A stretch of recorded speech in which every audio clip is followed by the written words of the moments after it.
Resilience is the ability to bounce back from difficult life events, and we've all had our fair share this year, some major detours, but we're ready to get back on track.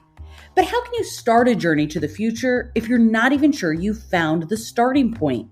Join us for a special More Than a Chair podcast series on the roadmap to resilience, helping employees return to the workplace safely and confidently.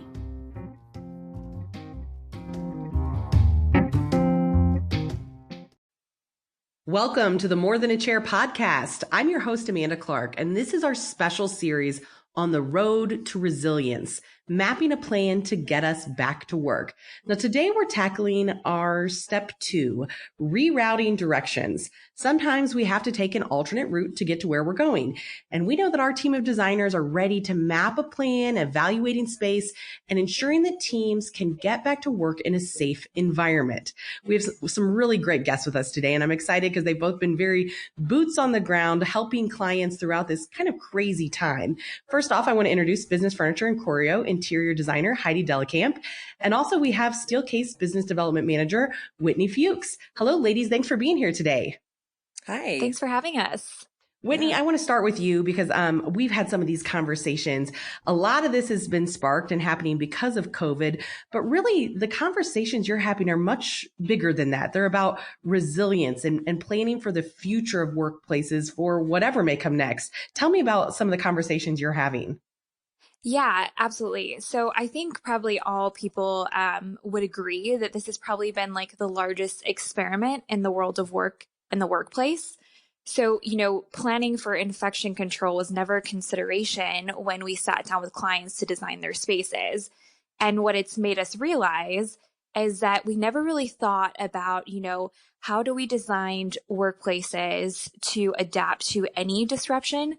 So, maybe it won't be infection control, but it could be some other type of drastic disruption in the future. So we're starting to look at plans with clients and think about, okay, how do we build a safe and compelling workplace that will adapt to whatever the future may hold? Heidi, tell me, I know you've been having these conversations with clients. How are you coaching them through this as they are planning for hundreds of people to try and return to work, to make them feel safe, and then also keep a space that isn't ugly? Yeah, so it's very much kind of a collaboration between a lot of their facility managers, their upper management, and really kind of understanding where they're at in the journey. I think that's the most important part is, a lot of my clients are in different parts of the journey. Some very, very large companies are kind of risk averse. And so they're taking their time bringing individuals back, while some of them have started bringing them back in phases. And it's a challenge to make sure the space still works the way that the design intent was. And so that could be reconfiguring the space so that it's socially distanced, but still functional, removing some additional collaboration spaces or rethinking some of the, conference rooms or smaller spaces. In addition, like working with them on like how they could bring people back in, phasing them, creating plans, more of like an A/B system or checkerboard, if you will, and their seating arrangements, creating flow within the space. I think that's been essential, is understanding kind of aisleways, and then just the natural flow around the building.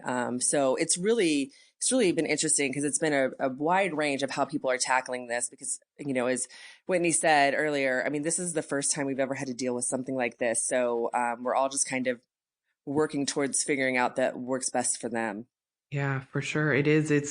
It's been just so shocking for so many people. And I know, Whitney, we've talked a lot about extreme work from home strategies and the conversations that CEOs and C-suite leaders are having right now with their companies saying, okay, can we work all from home? Is it a good idea? What is kind of the perspective of Steelcase right now? And how are you starting those conversations? Because I think we all feel kind of the same about this. And I know from working from home, I'm sick of it. So what are the conversations Steelcase is having? Yeah, I love that you asked this question because it's something we're really passionate about. I think, originally there was almost like a honeymoon phase that people had once they sent employees home to work temporarily. And it was, wow, this is actually working pretty well. But what we're seeing long term is that, 88 to 90% of people are saying that they want to come back to work. And I think there's a couple of misconceptions that maybe people have about extreme work from home strategies. One is that, it costs less because they're cutting real estate costs, but there's definitely hidden costs to consider. One of the most important things being the loss of social capital. We know that, people who are not around each other are more likely to leave an organization. So that, human cost is probably the most expensive thing to an organization. So thinking about, okay, long term, if you're more likely to lose people, that means then you have to recruit new ones and onboard them, which have significant cost. A couple of other things are, people have this idea of, they're more productive working from home. But we know that when you actually take a deeper look, that individual work is up, but collaboration between teammates is actually down. And we know that that collaboration is what really drives innovation within organizations. So that's something to take like a deeper look at. And the last is this notion that, people have better work-life balance with these, extreme work from home policies. And what we're actually seeing is that, the lines between people's personal lives and their work lives are blurring to the point where people are working like 3 extra hours per day, just because it's hard to keep that separation. And also something that I think is important to consider is that, virtual meetings are exhausting. The amount of energy it takes to read social cues when you're on a video call versus in person definitely takes a toll over the course of a day. Oh, absolutely. I mean, I feel like that firsthand. I know you guys too. I'm exhausted all day from it. And I feel like my brain isn't getting all the good juices and energy it needs. Heidi, I had a great conversation a couple weeks ago with an architect talking about some of those quick decisions people were making with popping screens up, and they almost look like shower curtains between people, and, walking in, and he was like, it looked like a hockey rink. It didn't look like a place where collaboration and a nice environment where you'd want to come to work every day. How are you handling those conversations with people that just want to hurry up and pop up screens and those shower curtain separators? And what are those conversations like, and how are you helping them not do that? Yeah. So this has been another interesting, piece of the pie is some of these have a knee-jerk reaction to the situation. Oh my gosh, we have to, safety is probably the highest priority of any organization as they think about bringing people back. And so, automatically, oh my gosh, we need these walls so tall, and we need them, plexiglass, and just kind of throwing things up. And it's really taking a strategy and saying, who are you bringing back? When are they coming back? Can we not do something that is a little bit more flexible? So then, after this process, after COVID hopefully, lifts, you can go back to really what your space is designed for. So it's, there's a lot of conversations about what is this going to look like in the space? How flexible can we make this so that it's not a permanent solution? I think that's the biggest one, is trying to coach them through that this too shall pass. And you'll go back to, kind of the work environment that you had previous to that. But to Whitney's point, I mean, I think the biggest thing I'm starting to hear, is that collaboration piece. And when you structure a space and it's just completely blocked off from each individual, you're still losing that within the workspace as well. So, task oriented items are easy to get done at home, but you're really missing out on, whether it be the water cooler discussion and you're like, oh my gosh, I just had this great idea, or you're kind of huddled up. Those are the big key pieces that are missing from really the innovation of, organizations. And I think that, as Whitney said, the honeymoon phase, it was great. Oh my gosh, we're saving on the commute. We're saving on, all these things. But in the end, you're really it's the intangible piece that you're really starting to miss out on, because I know I'm going back into our office quite frequently, just because I'm not working from home, does not, I don't do well with that. No. And I know the amount of information of the people that are there, how quickly it is now to get that information versus I would have to call and then wait, are you busy? And everybody was on Zoom meetings. So the value is just so obvious to me of that collaboration piece. Yeah, for sure.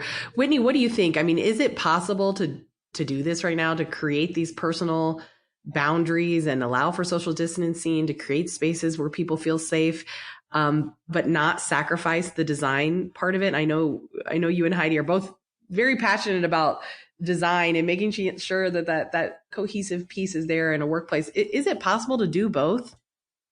Yeah, I think that's something, we are still probably going to continue to talk to clients in terms of a now, near, and far effort. So, the steps they may be taking right now may look very different from, a year from now. And some of the guiding principles that we're using to think about, like, what does it mean to design a safe and compelling workplace? One thing that we're exploring is, specifically around team spaces. So making sure that every collaboration space is high performing. So in the past, there's typically been two types, like you have your conference rooms and maybe your cafe or social spaces. And I think in the future, we're really intentionally thinking about no matter whether it's open or enclosed, they need a range of posture, access to power, ability to control privacy, and tools for idea generation. So the idea being that, you can get individual work done at home, but when people come into the office to be with one another, making sure that they have opportunities and have all the tools they need to do that. And then making sure that we're more intentionally merging the digital and the physical. So what I mean by that is recognizing that in the future, most people are going to have some sort of hybrid model, meaning that, they may work in the office 3 days a week to have that collaboration time and maybe 2 days a week from home. So the ecosystem of spaces that we're using is expanding by the home office. And so when they do come into the office, we need to recognize that teammates they may be connecting with may be physically in a different location. So they may be, videoing into the meeting. So in those spaces, having large scale collaboration devices to connect them in a seamless and personal way. Oh, yes, I love that. That's so true. And that's what I was going to ask is how do you start to incorporate the folks that are going to maybe stay working from home, maybe intentionally, maybe for safety reasons, and then the employees that are coming back to the office. What are you seeing, Heidi? I think you're starting to examine each of kind of the space as a whole, their floor plate, and trying to decide, what rooms can be used, the enclosed spaces as Whitney used, how are those outfitted now? Do they need to advance their technology in those spaces? Also, if you have an environment that's everybody's in an assigned space, I agree wholeheartedly with Whitney that I think it's going to be a hybrid model as people go back to work, and there's going to be some work from home days and there's going to be some office days.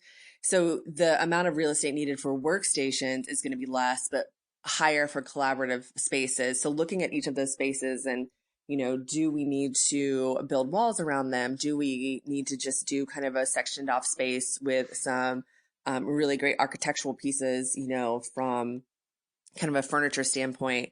Making sure that, the comfort level is there, the technology is there, the acoustics are there. So those are all kind of key pieces that we're looking at throughout different spaces, as they're, kind of really, tackling this, and it's ever changing. I think every day it's an evolution of like, what does this look like? When are we going to bring people back, and how are they going to function? So, it's been very interesting, from a design perspective. It's actually been really exciting because I love this style of work. And I think it's, what, really, motivates people, when they can connect with people, but then they can be focused at home with their task as well. So it's going to be, the next, year of design or more is going to be interesting to see how spaces start to develop. Yeah, it really is. I love that you're saying it's exciting because there is something that, we've been through every range of emotion throughout the last several months, but I do think that there is something about, okay, how can we take what we've been doing before and make it better and make it for the future? And like Whitney started talking in the beginning saying, right now we were talking the virus, but it could be a natural disaster. It could be any kind of a disruption. How does that fluid work differ? How is that going to be something that maybe we continue to talk about, just that ability to be flexible, Whitney? Yeah, we just are talking to our clients about like, okay, how can we think about designing for resiliency and building spaces that adapt on demand? One thing that, again, to your point of a lot of these ideas aren't new. It's just taking what we've learned in the past and figuring out how that can help us for the future. So one idea is having more flexible furniture components. So in the past, we've talked about, okay, flexible furniture really empowers team-based learning.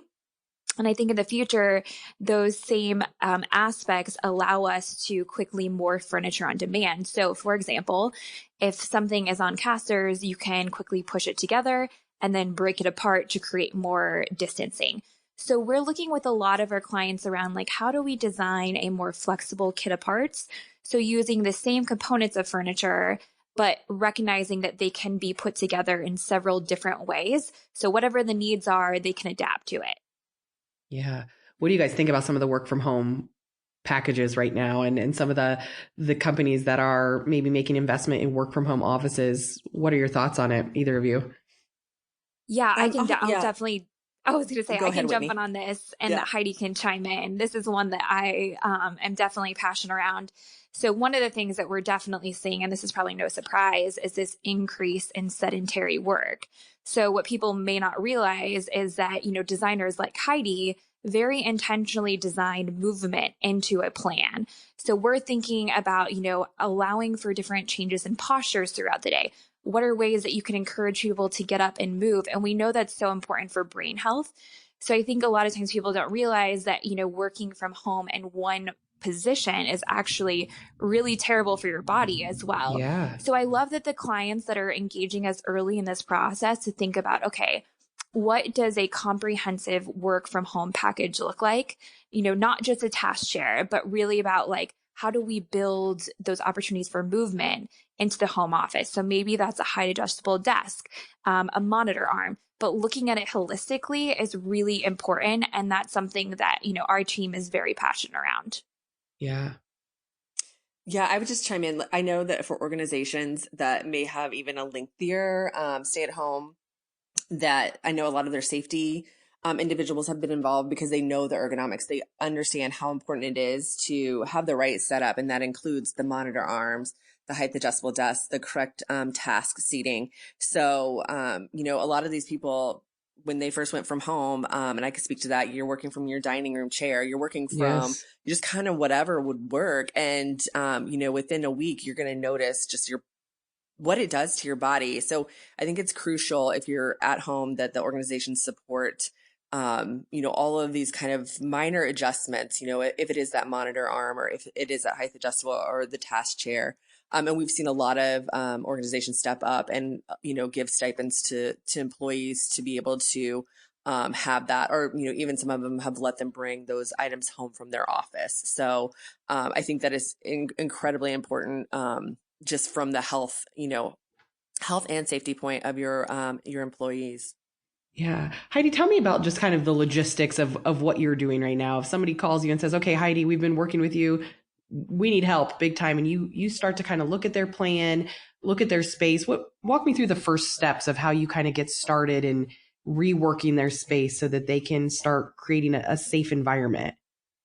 Yeah. So, I mean, the first step obviously is looking at their plan. And a lot of times we look at it together. I mean, obviously, in the very beginning, we couldn't really go into the spaces and have kind of a one-on-one meeting. And as time has evolved, we've had more of those, but it's really saying, okay, let's look how far, where are you socially distant at? I mean, are we running into roadblocks? Do we need, sometimes we're looking at removing furniture and moving it further apart if they have that real estate. Some people don't have the luxury of having that space to kind of reallocate their workstations. But those that don't, they're looking at it like, can we remove, some of these workstations and spread them out a little bit more? Or do we look at it from the standpoint of every other seat? So we really start to talk about, where they're at, again, in their journey. Do they want to bring a certain amount of employees back, and can they work with not, tearing something down and, spacing it out? And a lot of people are kind of at that. We're seeing a phased approach. So it's understanding how they're thinking about bringing back their employees. And so it's kind of a lot of asking questions, Yeah. understanding what their approach is and understanding how quickly they want to get their employees back, and really looking at the social distancing piece of the pie as well. Yeah, what are kind of the emotions and feelings you're hearing from people as they're trying to make some of these plans? Are they overwhelmed? Are they ready to dive in? Have they, made the bend on the change curve where they're adapting and ready to move forward? What's kind of the vibe you're getting, Heidi?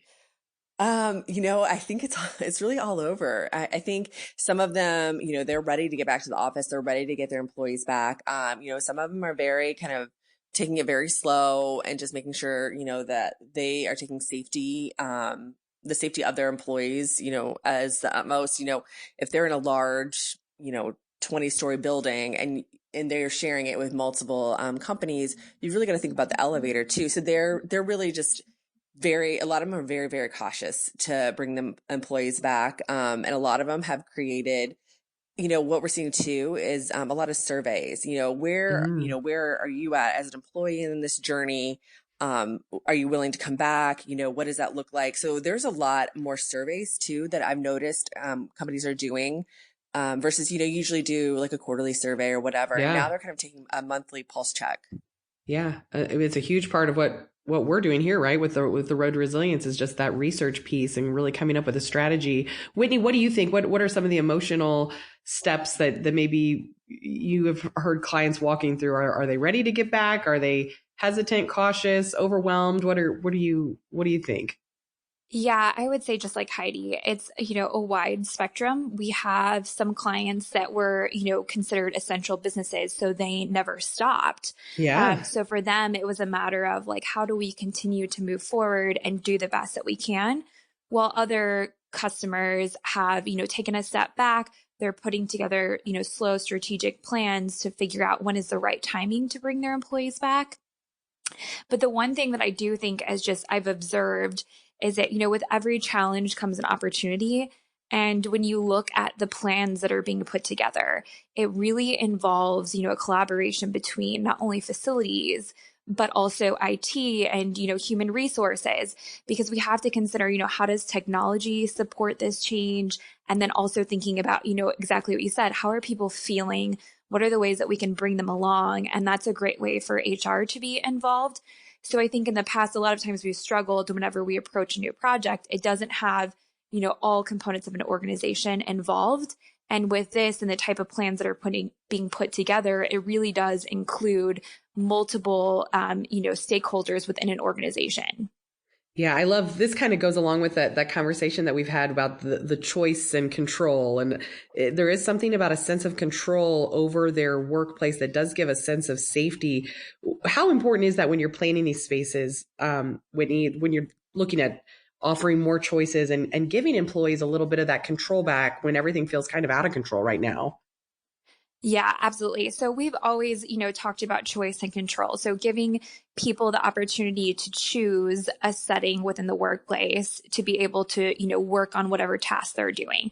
So giving them the freedom and empowering them to choose, like, if they need to go into a phone booth or an enclave and have that heads down time or ability to just recharge, they can. And I think what's going to shift in the future is yes, we're going to continue to think about all those things because some people may want to dial up their privacy or barriers from other people. But we're also going to be thinking about how can that choice and control relate to expanding their ecosystem of places.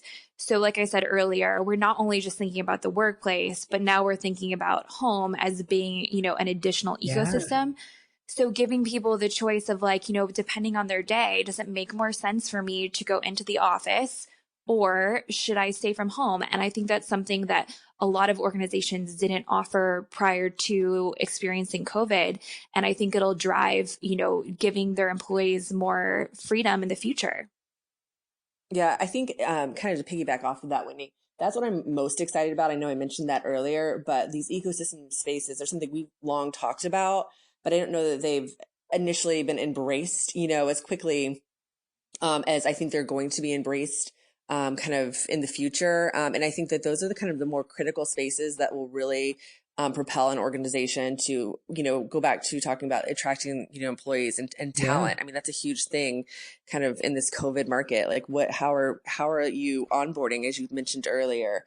and how you bring people back safely using these spaces. So I think that's what gets me as a designer, like really excited about what these spaces are going to kind of go and kind of what the, steps are that they're going to do to get to kind of what is going to be, I think, that next level of office.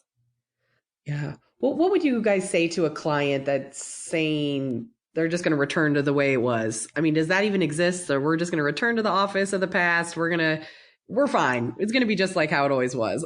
What would those conversations look like for you? That's an actually interesting question because I haven't had those questions. I think everybody is, they may be adjusting their office, but they're, or not adjusting their office, but they're adjusting how people are working from home or how they are utilizing technology, or how they're bringing people back and how those spaces, how they're thinking about bringing people back and kind of embracing this hybrid model. So Yeah. I haven't seen anybody that says you're just coming back and here it is, unless it's the essential, workers. And I think that's just kind of how it is. But otherwise it's been a very interesting kind of like almost, social, study on how people, Absolutely. Yeah, are really just kind of, rethinking the way that their employees need to be supported and work. Yeah, and I would just chime into that. I think that if that got brought up, I think we're recognizing that most people are not going to be returning to the status quo of before, because it didn't allow, like I said, it didn't really allow for disruption like this.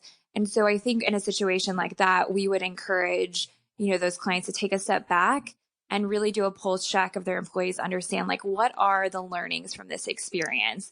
Like what do people value about, the ability to work from home, and what do they miss most? And those are the things that are going to drive the workplaces of tomorrow. Mm-hmm, mm-hmm. Yeah. Absolutely. I mean, it's so much bigger. I mean, we're kind of talking about the step 2 of our roadmap where we're rerouting directions, but really it's so much bigger than that, and really rethinking the role of the workplace and how we bring all of this together. So I am just, this conversation, I feel like I could talk to you all day about this. And I know this won't be the last time we talk about it as we continue to plan for the future. So thank you, Heidi and Whitney, for taking some time to be here with us today. Absolutely. Yeah, absolutely. Thanks for having us. So for all of our listeners, this is the More Than a Chair podcast. You can follow us on all of our social media platforms, and we'll see you next time. Follow us on all of our social media platforms.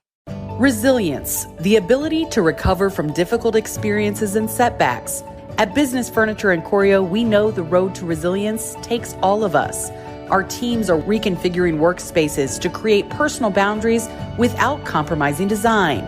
Our warehouses are open to store your furniture, to keep your people safe. Business Furniture and Choreo are on the road to resilience with you. We will meet you where you are, and together we will get results.